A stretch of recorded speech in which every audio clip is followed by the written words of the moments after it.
How to become your own cheerleader. When you are your own cheerleader, you've always got someone in your corner, and that is a good thing to have, especially when it comes to difficult times, big challenges, or just celebrating. So there are three quick ways to do this. Number one is to just notice that you have an inner cheerleader. That's right, the inner cheerleader is really reflected by your inner conversation. The inner conversation may be running in a positive or negative way. It's usually not in the middle, right? It's usually really positive or maybe more on the critiquing negative side.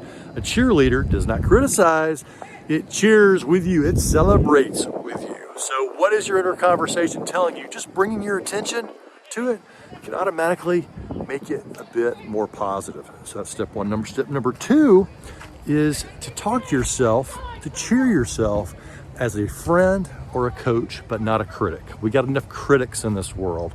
So let yourself be encouraging like a friend would be, or let it be sort of rah-rah, motivating, inspiring like a good coach, but just to leave the critic on the side.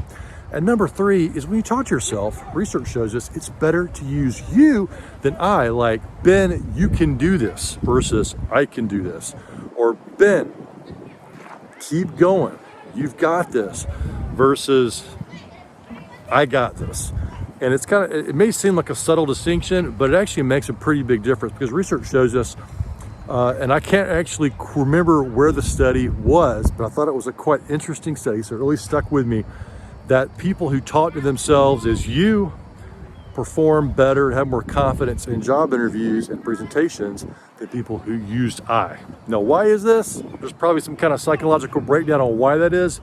I can't actually remember what it was about that, but just note, maybe do a little experiment, use I and use you, and see if you can notice the difference. When I try to think about this, I do try to use you, and frankly, I think it does make a difference. So for yourself, here are the three ways to do this. Number one, notice the conversation. Number two, be a coach or a friend, not a critic. And three, use you instead of I. Go out and apply this and notice how your inner cheerleader comes to life.